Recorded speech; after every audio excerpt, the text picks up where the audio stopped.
Painkillers, blood thinners, and chemotherapy drugs are just some of the substances that are found in your drinking water. There's new information that some drugs are ending up in our water at levels never seen before.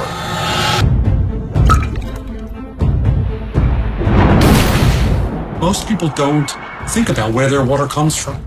They just turn on the tap and they expect it to be there. It's a public health crisis of massive proportions. Toxic cocktail of chemicals in our tap water could lead to cancer. PFAs, which are chemicals used in consumer products like firefighting foam and non-stick cookware, can be found in 610 locations across the country, and that includes drinking water for about 19 million people. These chemicals could result in over 100,000 cancer cases over a lifetime, which is about 70 years. Thousands of people in Parkersburg and along the entire Ohio River were contaminated. They come and tested our water and they said, we'll send you a report in a couple of weeks or whatever. And they called us in a few days and they said, do not drink your water, don't use it for cooking, nothing. How high were your levels when they told you about your water? They're supposed to be under 40 parts per trillion. Ours is 26,000. 26,000? A lot of chemicals, when they go into your body or when they end up in the environment, they break down, they slowly decompose. PFAS don't do that. Once you put PFAS somewhere, it's going to stay there practically forever. They are nearly indestructible. So if you're drinking tap water, you might want to think twice because it's pretty toxic. On the surface, tap water sounds like this great thing. The government is giving us peasants cheap, practically free drinking water? How kind of them, right? But in reality, your tap water is slowly killing you. See, every time you drink a glass of American tap water, every time you take a shower, wash your hands, or rinse your mouth, you are ingesting a giant cocktail of highly toxic chemicals. Toxic chemicals such as PFAS, also known as forever chemicals that stay in your body forever. They are found in every one of you. Are linked to higher rates of cancer and birth defects. I've got great news for you, and it's right under this macaroni and cheese. Now, glass ovenware comes with a Teflon finish.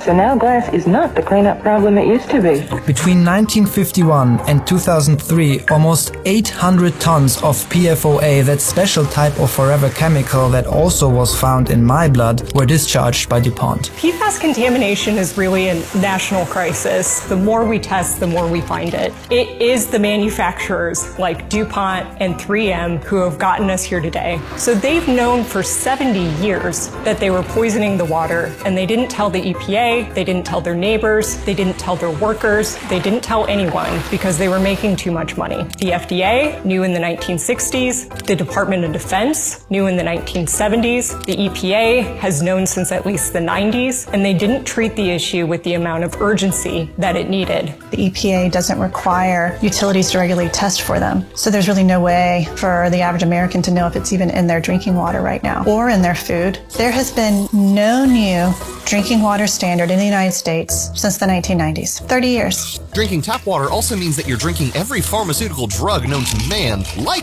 birth control.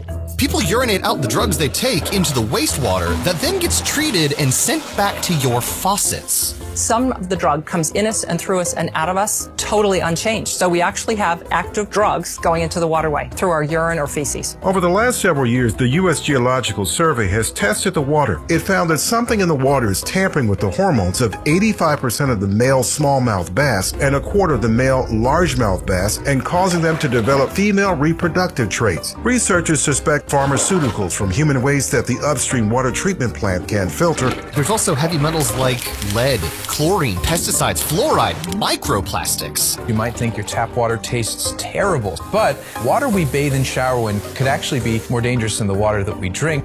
Yeah, it's true. You see, when you drink water, our bodies filter some of the bad stuff out. That's not ideal because it's still in your system. But when we shower or bathe, our skin absorbs all the contaminants like chlorine and stuff 6 times faster than if we can drink. This is ordinary Tucson tap water, and it's the same water. And these are pool test drops that you test your backyard swimming pool. Yeah. So if it turns yellow, there's chlorine in there. Instantly. Yep. Now, what I'm going to do is I'm going to swish my fingers around in this one a little bit to simulate taking a bath or a shower. Drop the same number of drops in the same water. I don't see anything. So you're telling me that in the 2 seconds you had your fingers in that water, where did it go? Every bit of that chlorine was absorbed through my skin, and now it's going into my bloodstream. In fact, this is what a reverse osmosis filter in an American home looks like after just 3 months of use. Needless to say, if you want to be a king, you shouldn't be drinking the water of the peasants. But why? Why is American tap water this terrible? Welcome to Evil Food Supply, and this is how America poisoned our water. As Mark Twain once said, whiskey is for sipping and water is for fighting. And there's going to be a lot of fighting about this before it's done. Laying down the pipes for their tap water infrastructure. And what material did they build these water pipes out of? Why, they chose the most durable, malleable, abundant metal they could find, lead. See, back then, they didn't know lead was all that bad. They just wanted to build some awesome pipes. And so, America's tap water was being delivered straight to your faucet via toxic lead pipes. And as the decades went on, scientists began to realize that exposure to lead, even in very small amounts, could lead to things like blindness and anemia. But the damage had already been done. America had been drinking lead-tainted water for decades at this point. By the 1920s, multiple states banned the installation of lead pipes. But the problem was, what about all the lead pipes that were already installed? You can't just tear out all the lead pipes across the nation. It would be a near impossible feat, not to mention very expensive. So local governments took a shortcut. They added an anti-corrosion chemical directly into the water supply to counteract the runoff from the lead pipes. So when the water runs through the lead pipes, this anti-corrosion chemical sticks to the lead pipes and forms a protective barrier between the pipes and the tap water. This seemed like a genius quick fix at the time, but it definitely wasn't foolproof. Random vibrations from the ground can cause this protective layer to chip away, exposing your tap water to high amounts of lead. One man in Chicago tested his tap water while construction was going on outside his house, and he found that it was infected with lead at 455,000 ppb. The EPA considers 15 ppb to be dangerous. But it's not just random vibrations that can expose you to lead. Remember the Flint water crisis? Back in the early 2010s, the mayor of Flint, Michigan, decided to switch the city's water supply from the Detroit River to the cheaper Flint River to save money. But the problem was, the Flint River water was dirtier than the Detroit River water. So the mayor decided that the best solution was to just add in more cleansing agents to clean it. What he didn't know was that these extra chemicals made the water more acidic. And this acidic water stripped that anti-corrosion layer inside the lead pipes. And so, lead from those aging pipes started leaking into the water supply.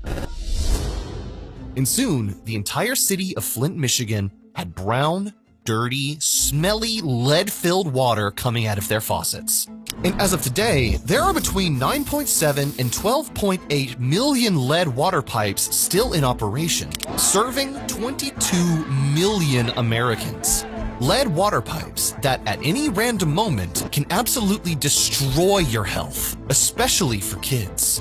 Lead exposure can cause speech and language problems, developmental delays, decreased bone and muscle growth, poor muscle coordination, damage to the nervous system, kidneys, and/or hearing, seizures, and even unconsciousness in cases of extremely high lead levels.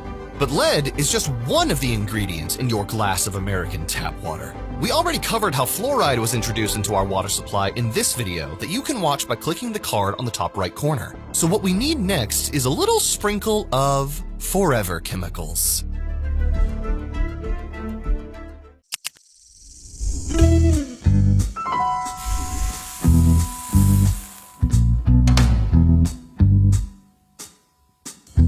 In the early 1900s, American tap water wasn't too bad. Aside from the lead, we didn't have any weird chemicals or drugs in the water to worry about.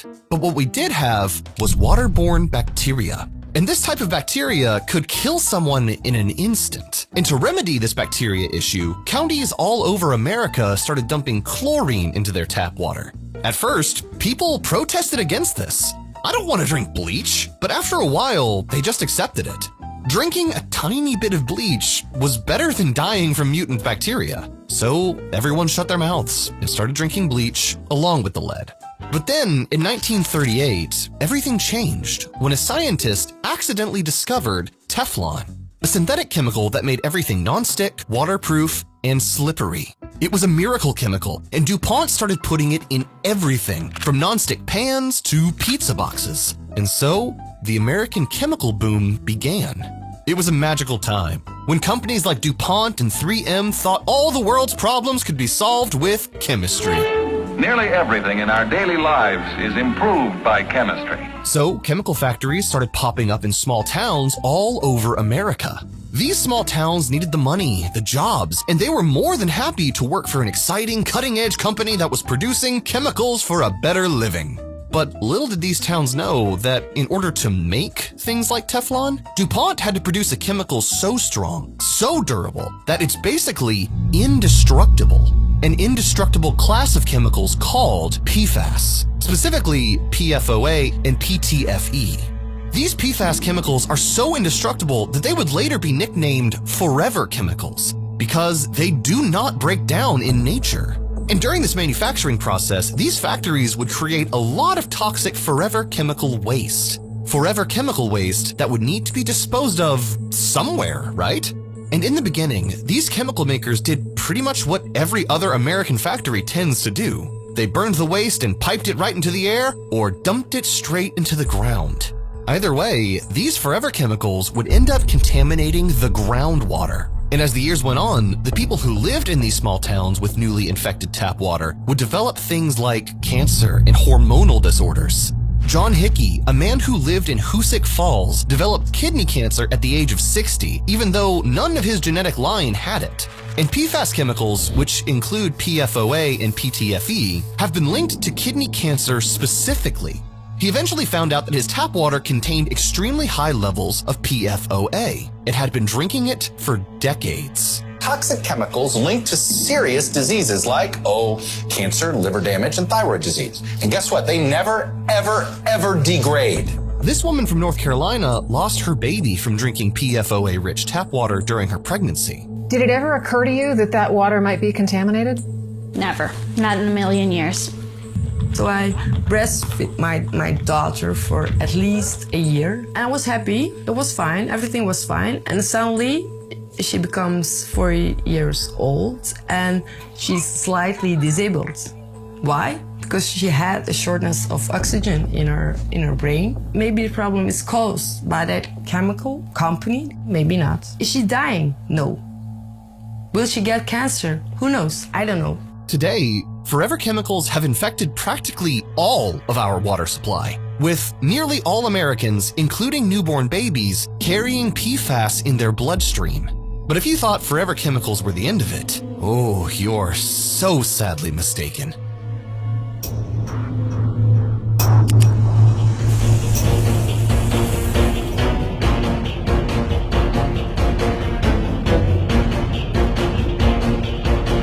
Here's the other thing you have to understand about our tap water system. It's that a lot of that tap water that comes out of your faucet comes from recycled toilet water. Yes, that's right. Whatever you excrete out into your toilet gets flushed down the drain, into a water treatment facility, and back into your tap water.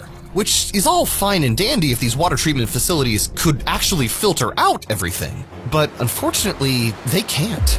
Most municipalities just don't have the technology to filter out every single random chemical out there, which is a problem because Americans take a lot of drugs. 60% of Americans over the age of 18 take at least one type of pharmaceutical drug, and antibiotic use has skyrocketed to 270 million prescriptions per year. Birth control pills, narcotics, antibiotics, Prozac, all these substances that contain a whole cocktail of chemical compounds, hormones, and other things that alter our bodies are all getting excreted straight into your tap water. The other worrisome thing about tap water is most of the filtration systems used in municipalities do not get rid of antibiotics in water, and I can guarantee you that they are in almost all of our commercial water systems. And the effects of drinking this random mix of pharmaceuticals is pretty terrifying. Scientists have done studies on fish who swim in this drug-filled sewage water, and they found that the male fish were showing signs of feminization, and some were even being born intersexed. The scientists also found residues of antidepressants like Prozac, Celexa, and Zoloft in the brains of some of the fish. There's something happening to the rainbow darter, a tiny fish that lives in the rivers of southern Ontario. If they're downstream from a sewage treatment plant, the male fish turn into females. What's causing the males to develop eggs? Human hormones, residue from prescription drugs that are flushed into the river. If you expose them to wastewater, they will feminize. They will have eggs in the testes. But it's not just the fish. Philadelphia tap water contains 56 different pharmaceutical drugs. Southern California water has high amounts of both anti-epileptic and anti-anxiety medication. Whatever medications your neighbors are taking, you are too. And you might be thinking, well, okay, I'll just stick to bottled water then. Bottled water isn't too bad, right? Well, think again.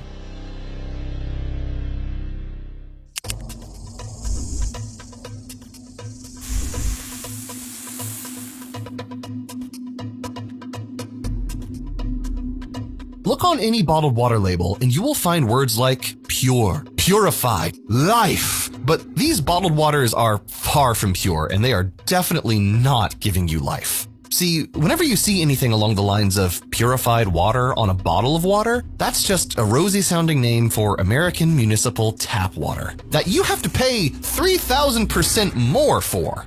In a recent study, it was found that 1/3 of American bottled water brands contain chemical contaminants that exceed recommended levels. And apparently, as long as these bottled water companies don't go over the maximum levels of contaminants listed by the EPA, the water can be sold. That's right. These companies are literally just filling up plastic bottles with tap water and reselling it to you for 3,000% the price. And if there's a sprinkle of PFAS or pharmaceuticals, that's just fine, as long as it's technically under the limit. Even spring water bottles aren't safe. Companies like Starkey Spring Water contain 3 times more arsenic than other brands. Poland Spring contains PFAS. And what about luxury water brands like Evian that comes from the French Alps, or Fiji water from the rainforests of Fiji, slowly filtered by volcanic rock? These waters are famous for being the purest of the pure. And for the most part, the water itself is not half bad. But these brands are sold in plastic bottles. Plastic bottles that are repeatedly heated and cooled during the manufacturing and shipping process. These plastic bottles also leak a pesky little chemical called phthalates into your water.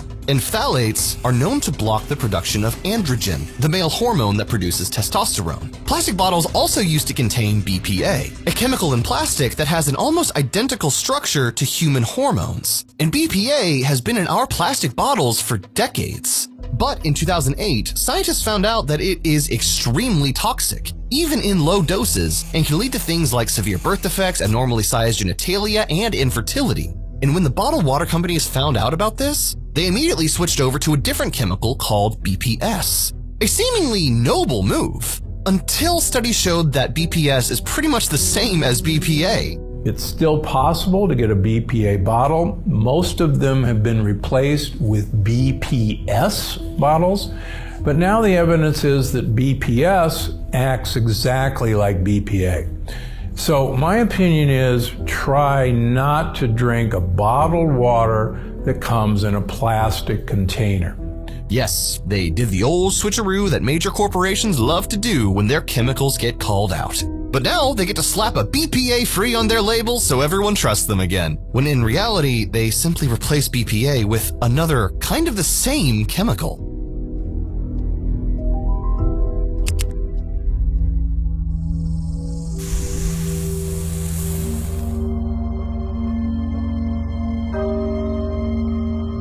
So if American tap water is so bad, why doesn't the government do anything about it? Simple. There's no incentive to. Think about it. What's a more pressing issue that will get votes? Invisible chemicals in the water that you can't see, smell, or taste that aren't going to materialize in diseases until decades later? Or the latest war or social program?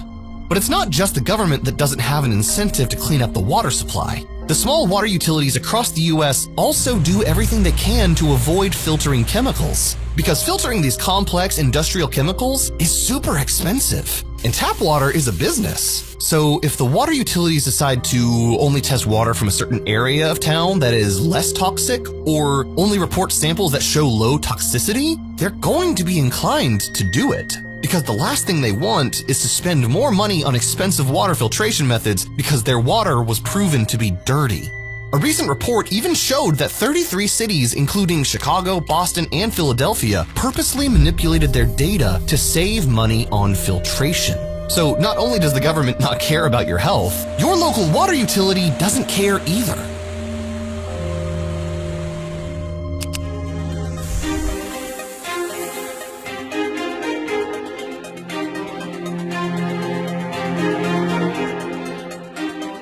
Even if the government did filter out every PFAS chemical, pharmaceutical drug, and scrap of lead, it's kinda too late. We've been saturating ourselves with toxic tap water for over a century, and some of these chemicals might even alter our DNA permanently. Fish that were exposed to pharmaceutical drugs didn't show traits of feminization until a few generations down the line. So this means the chemicals you're taking in today could alter the hormones of your future grandchildren.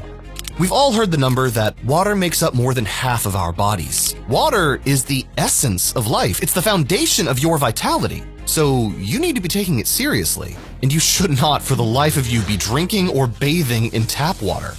We are not gonna pretend that we have all the answers. We're still learning about this ourselves. But here's what we do. We only drink natural spring water that